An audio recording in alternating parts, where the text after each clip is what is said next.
Olá, amigos, tudo bem? Bem, estamos de volta aqui para darmos continuidade à nossa leitura e estudo do livro dos Espíritos.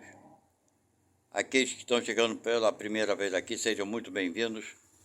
Obrigado pela presença de cada um de vocês. Espero que gostem, que se inscrevam e dê o like e acione o sininho, ok? Para ajudar esse nosso trabalho humilde que temos feito aqui dentro das nossas possibilidades e pequenos recursos, mas é o que temos e é o que podemos oferecer para vocês. Enfim,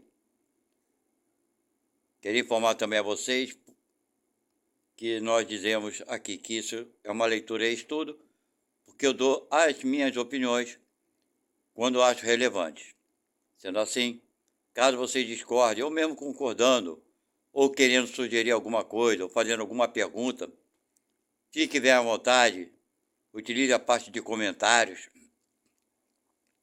e faça o comentário de vocês, porque isso é muito importante para ajudar, né, ao nosso canal aqui. Vocês estarão sempre cooperando dessa forma. Bem, nós estamos no livro 4º, no capítulo 1º. Estamos agora na segunda parte, ok? E eu divido o capítulo por partes, porque nosso estudo aqui se faz por aproximadamente 30 minutos. Ou um pouco mais ou um pouco menos, ok? Então nós paramos na questão de número 930, na última postagem que fizemos. E quero pedir desculpa a quem ouviu o vídeo anterior, sabe que foi interrompido abruptamente, porque o celular, não sei o que houve, desligou de repente. Ok? Então, mas nós chegamos a concluir a questão 929. Vamos então à questão 930. Pergunta: é evidente que, sem os preconceitos sociais pelos quais se deixa dominar, encontrar-se-ia sempre um trabalho qualquer que pudesse ajudar a viver, mesmo deslocado de sua posição.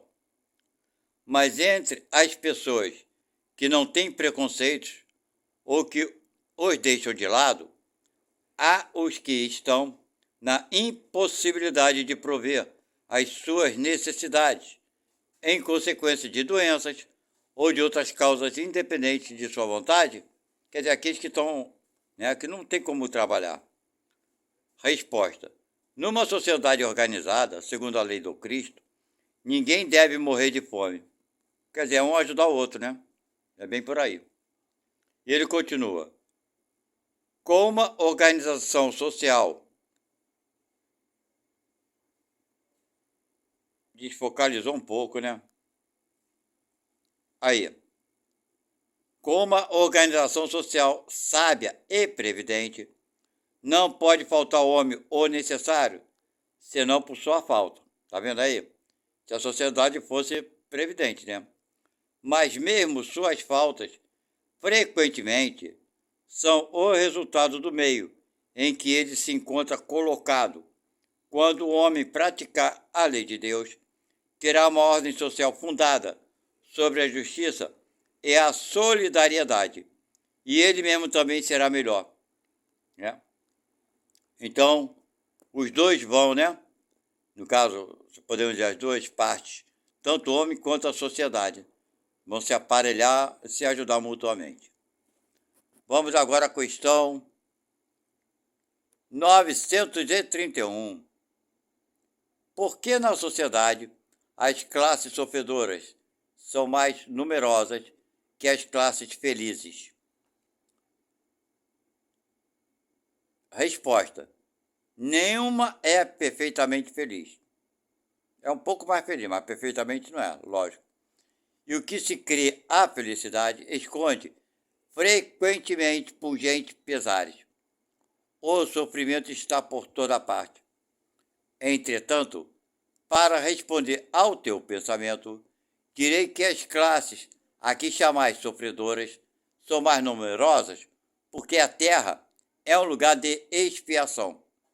Quando o homem nela tiver feito a morada do bem e dos bons espíritos, não será mais infeliz e será para ele o paraíso terrestre. Faz parte da nossa evolução atual, né, gente? Mas é aquilo que ele falou aqui. A pessoa pensa que dinheiro é felicidade, né? Então, nem sempre, porque eu conheço muitas pessoas ricas que tiram a própria vida. Então, a felicidade é uma coisa que as pessoas buscam de forma errada, né? Vamos lá, pergunta 932. Por que no mundo os maus são frequentemente... São não, né? Por que no mundo os maus tão frequentemente sobrepujam os bons em influência? Que sempre influencia, né? Os bons. Por que eles conseguem isso? Aí vai responder. Pela fraqueza dos bons. Os maus são intrigantes e audaciosos, verdade. Os bons são tímidos. Quando estes o quiserem, dominarão. A bondade é tímida, mas sabe, eu não acho que deva ser diferente não, porque Jesus foi assim. Ele não enfrentou ninguém. E já que ele era o nosso modelo e exemplo, eu acho que não tem necessidade disso, é besteira. Eu acho que você querer afrontar alguém, mesmo você estando certo, é perda de tempo.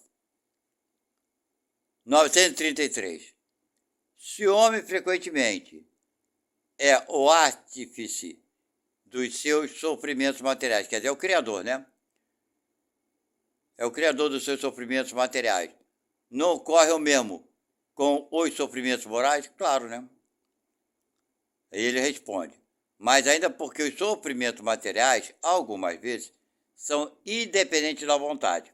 O material é independente. Mas o orgulho ferido, a ambição frustrada, a ansiedade da avareza, a inveja, o ciúme, todas as paixões, em uma palavra, são torturas da alma. Quer dizer, é aquilo, né, que eu falei antes, na postagem anterior. Você não ter as coisas não significa ser infeliz. Tanto quanto ter também não significa isso. Vamos lá. Ele continua. A inveja e o ciúme, felizes aqueles que não conhecem esses dois vermes roedores, porque realmente, olha, gente, olha, vou dizer uma coisa para vocês, realmente, a inveja é um problema, mas o ciúme, eu que passei por ele, vou te contar, é muito triste. É realmente como ele fala aqui, feliz aqueles que não têm esses dois vermes roedores, porque isso acaba com qualquer relação. Realmente acaba, e as pessoas que vivem no ciúme não têm noção do que elas... a tragédia que vem por conta disso. Bem, só quem passa que sabe. Vamos lá. Com a inveja e o ciúme, não há calma nem repouso, não há possível para aquele que está atacado desse mal. E para aqueles que estão perto, né? Os objetos de sua cobiça, de seu ódio, de seu despeito, se levantam diante dele como fantasmas que não lhe dão nenhuma trégua e o perseguem até no sono. Os invejosos e os ciumentos estão no estado de febre contínua, é verdade. Portanto, está em uma situação desejável e não compreendeis que, com suas paixões, o homem criou para si suplícios voluntários e a terra torna-se para ele um verdadeiro inferno? Pois é. Não dá para ver isso? Que é por causa disso que é o inferno, porque criamos isso? A inveja e o ciúme? Pois bem. Ele continua, vamos lá. Várias expressões pintam energicamente os efeitos de certas paixões. Disse, está inchado de orgulho, morrer de inveja, secar de ciúme ou de despeito, perder com isso a bebida e o alimento, etc. Esse quadro não é senão muito verdadeiro. Algumas vezes mesmo o ciúme não tem objetivo determinado. É verdade, né? Há pessoas ciumentas por natureza, de tudo que se eleva, de tudo que escapa à linha vulgar. Deve ser isso, né? É verdade. Nesse caso, mesmo que não tenham nisso nenhum interesse direto, mas unicamente porque elas não o podem alcançar. Tudo que parece acima do horizonte as ofusca. E se não a maioria na sociedade, elas querem tudo reconduzir ao seu nível. É o ciúme, somando a mediocridade. Minha gente, é difícil, é complicado. Vamos lá. Frequentemente, o homem não é infeliz senão pela importância que liga às coisas deste mundo. É a vaidade, a ambição, a cupidez frustradas que fazem sua infelicidade.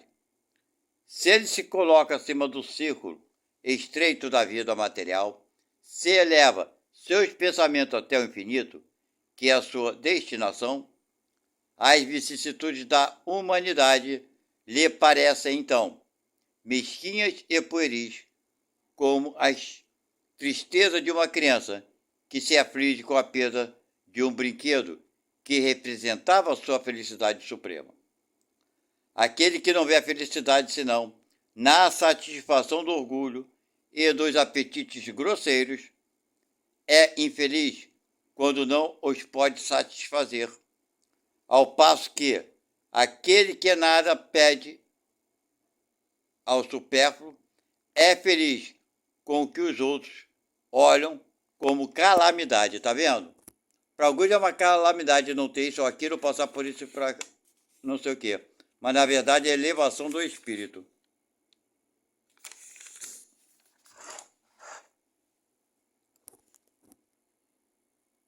E ele continua falando. Falamos do homem civilizado, porque o selvagem, tendo suas necessidades mais limitadas, não tem os mesmos objetos de cobiça e de angústias. Sua maneira de ver as coisas é diferente. No estado de civilização, o homem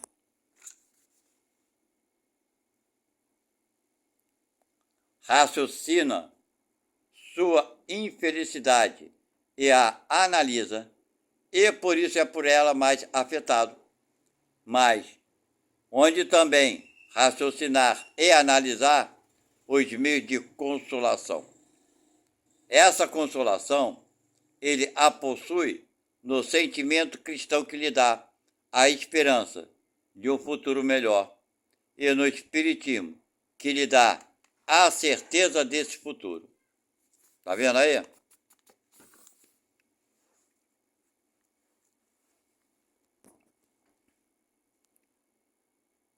Agora vai falar sobre perda de pessoas amadas.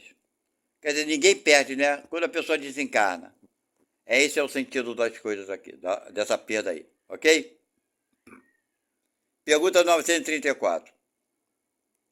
A perda de pessoas que nos são queridas não é uma daquelas que nos causam um desgosto tanto mais legítimo por ser irreparável e independente de nossa vontade?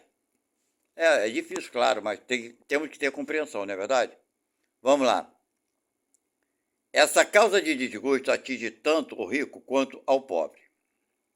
É uma prova ou expiação e a lei comum, mas é uma consolação poder comunicar-vos com vossos amigos pelos meios que tendes, esperando que, para isso, tenhais outros mais diretos e mais acessíveis aos vossos sentidos.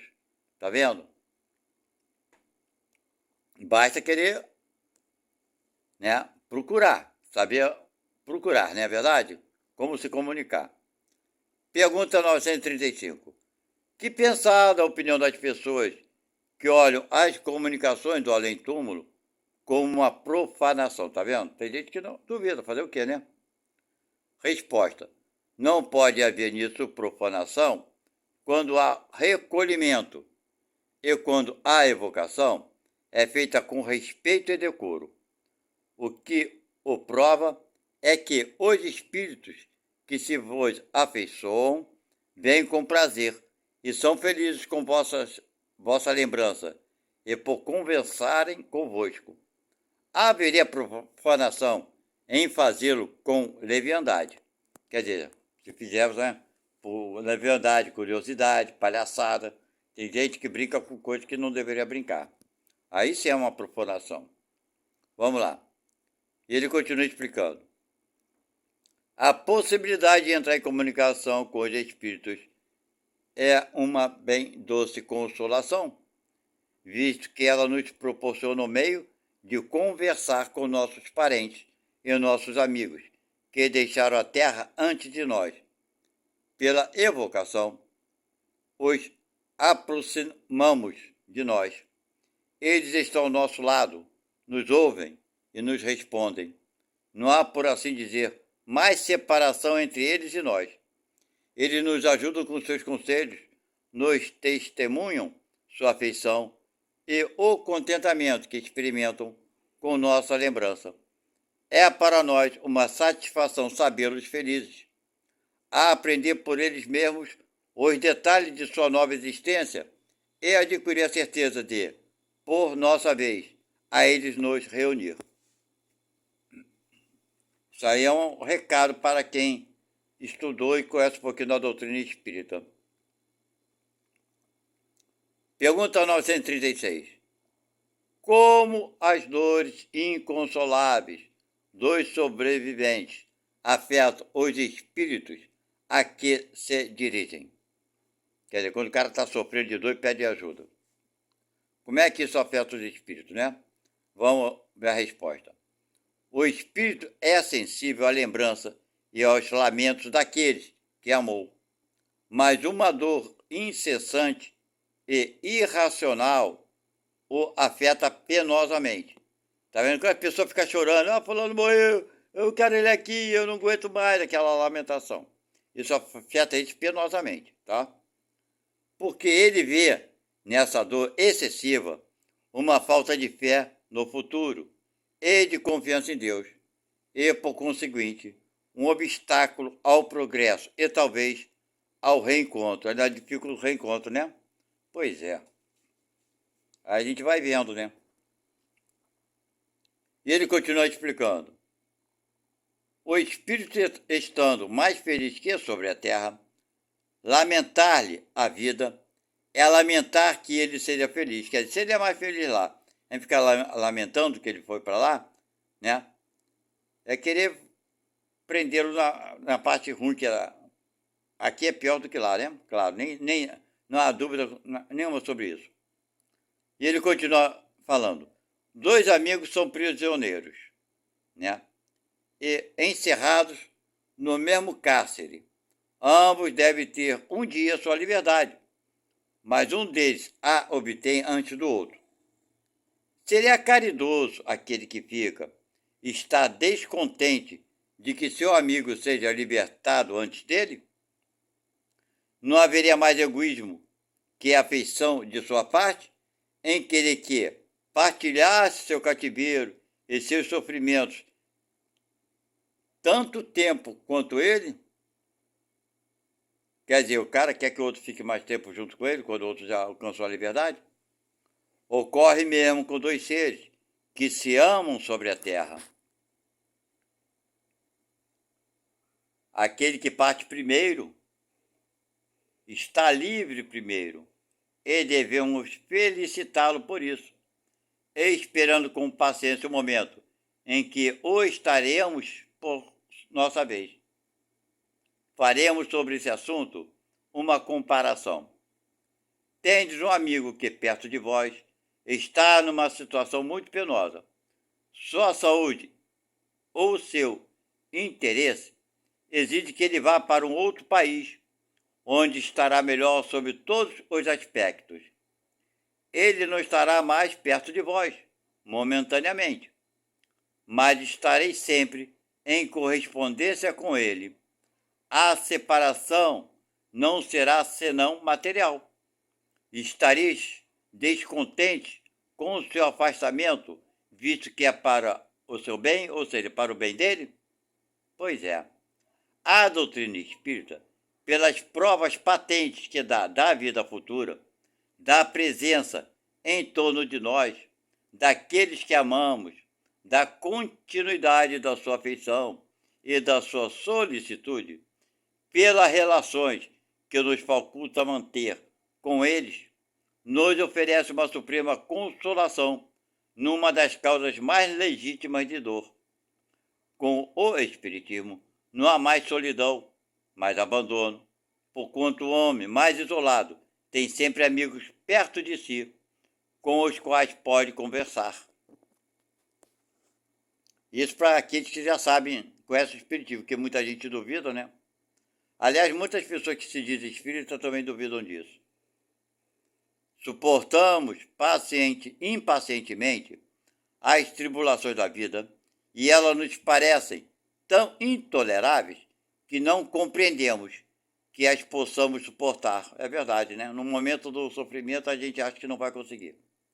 Todavia, se as suportarmos com coragem, se houvermos imposto silêncio às nossas murmurações, nós nos felicitaremos quando estivermos fora dessa prisão terrestre, como o paciente que sofre se felicita quando está curado de se ter resignado a um tratamento doloroso. Né? Da mesma forma, né? Depois de sofrer o tratamento, o cara fica feliz por ter se curado. É mais ou menos isso. Espiritismo. Vamos lá. Decepção, ingratidão, afeições destruídas. Pergunta 937. As decepções que nos fazem experimentar a ingratidão e a fragilidade dos laços da amizade não são também para o homem, de coração, uma fonte de amargura?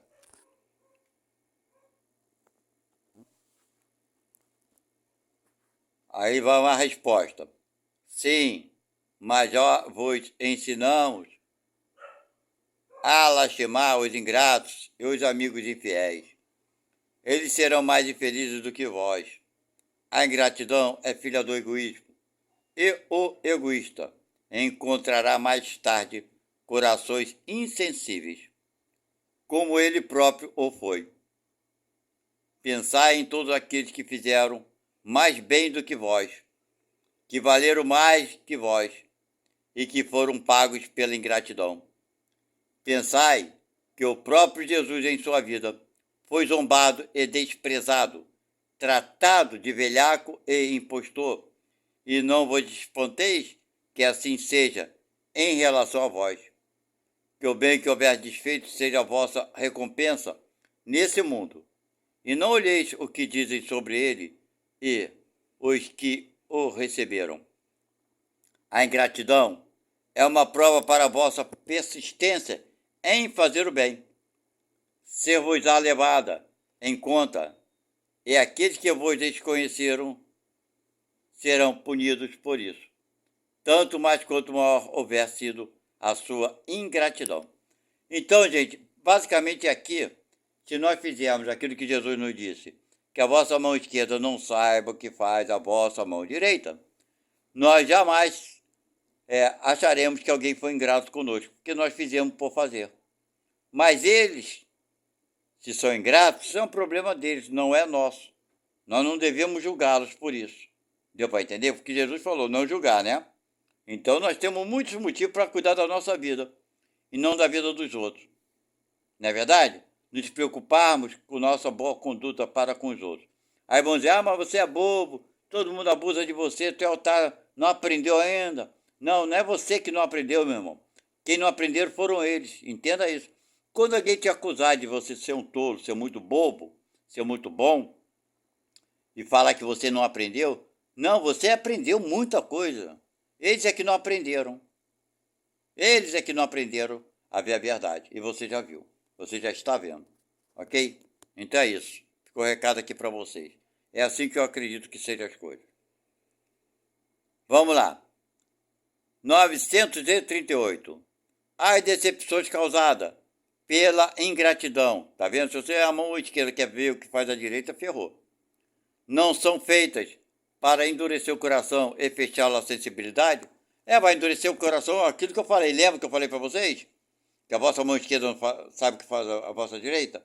Aí você fica prestando atenção se a pessoa foi grata ou não. Então você fez com o interesse de querer receber gratidão, puxação de saco, alguma coisa nesse sentido. Então, meu amigo, tá no caminho errado. Vamos ver o que eles falam. Isso seria um erro, porque o homem de coração, como diz, está sempre feliz por fazer o bem, pelo bem que faz. Tá vendo aí? Ele sabe que se o não lembrarem nesta vida, ou farão em outra, e que o ingrato disso terá vergonha e remorso. Ele não tem nem que pensar no que outro terá vergonha e remorso, não. Eu acho que é um duplo erro. Você ajudar e depois, se o cara não for ingrato, você... ele vai passar vergonha e ter remorso. Eu acho que daí é falta de caridade. Faz a tua parte, irmão. Deixa Deus lá que vai resolver a situação. A gente erra também, meus irmãos. Sabe, nós fomos ingratos com Deus o tempo todo.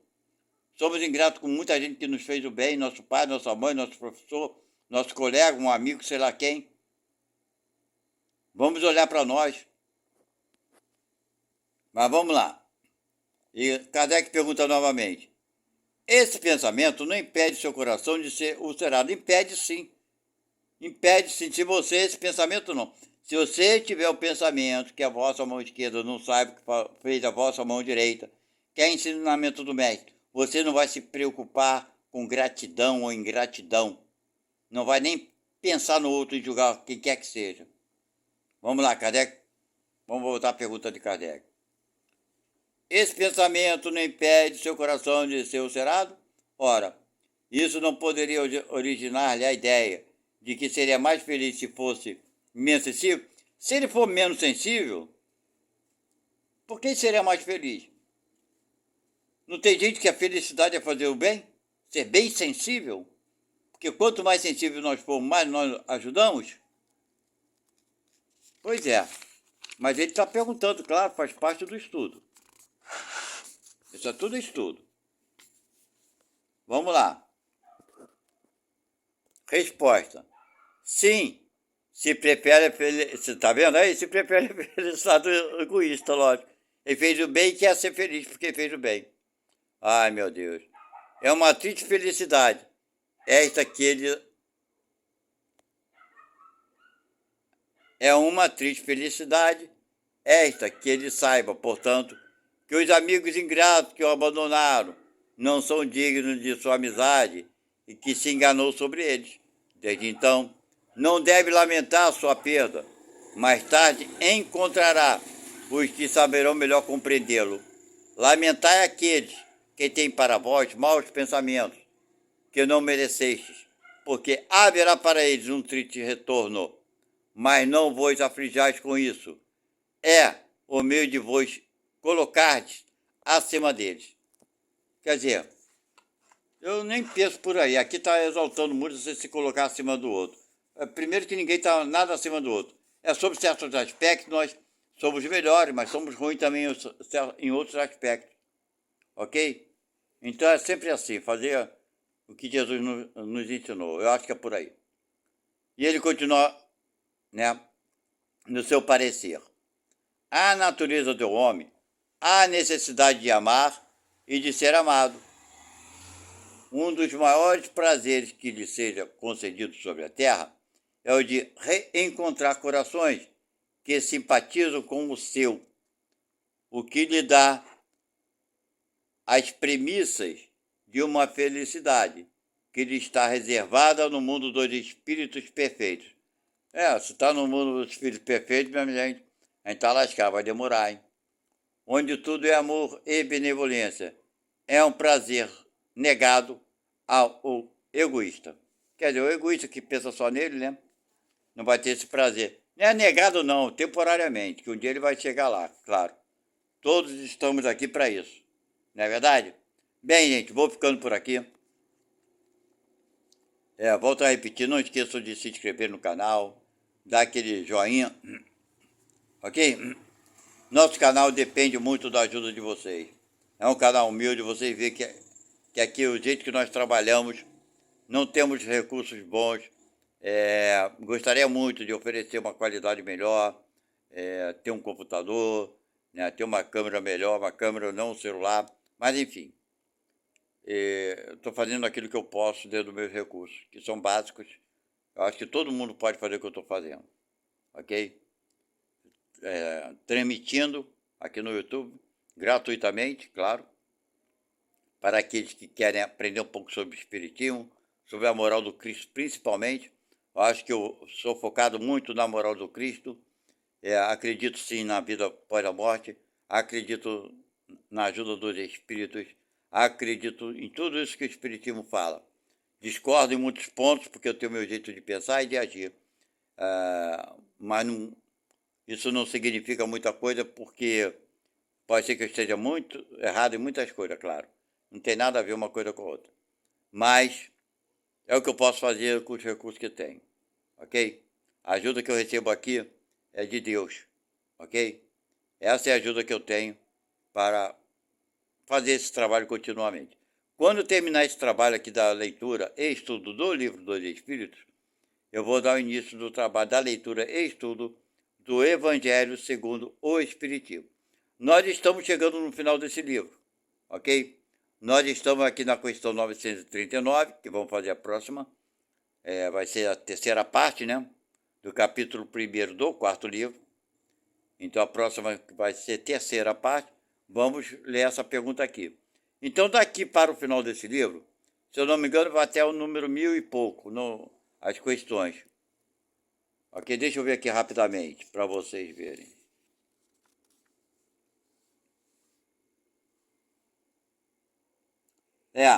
Essa aqui, se eu não me engano, é a última pergunta.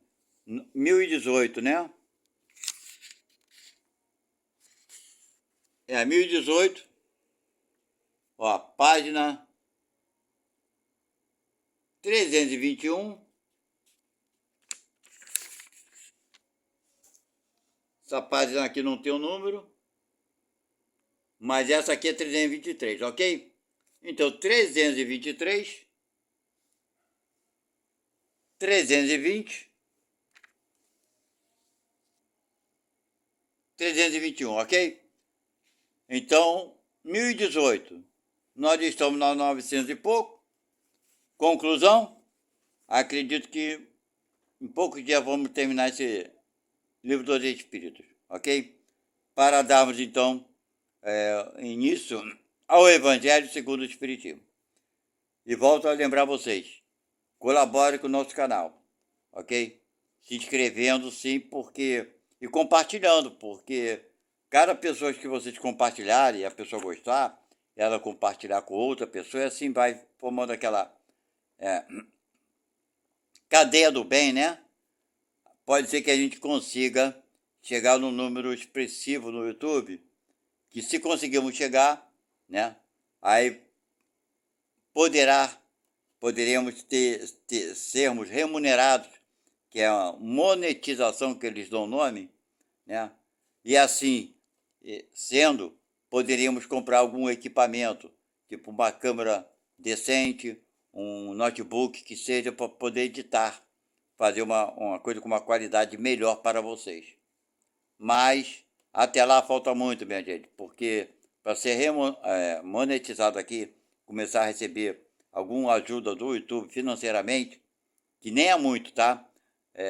A remuneração tem que ser alguma coisa acima de 1 milhão de inscritos, 200 mil, 300 mil, 30 mil, sei lá. Mas nós não chegamos nem ao número de 1000, ok?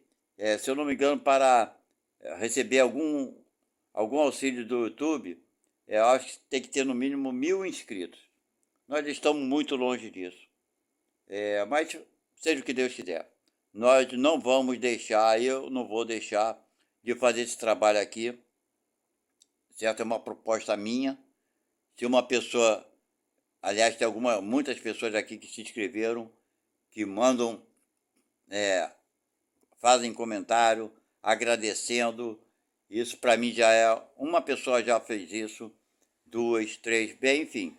Todos vocês que fazem isso, certo? Já me dá uma satisfação, já é a minha recompensa, ok? Eu gostaria de dar um material melhor para vocês, claro, evidente. Mas poder editar, não ficar tremendo, né? Enfim, ter um equipamento de uma qualidade superior, né? Seria muito bom, claro. Eu ia gostar muito de poder fornecer isso para vocês. Mas, infelizmente, minha gente, tá difícil. Então, mas eu faço o que eu posso.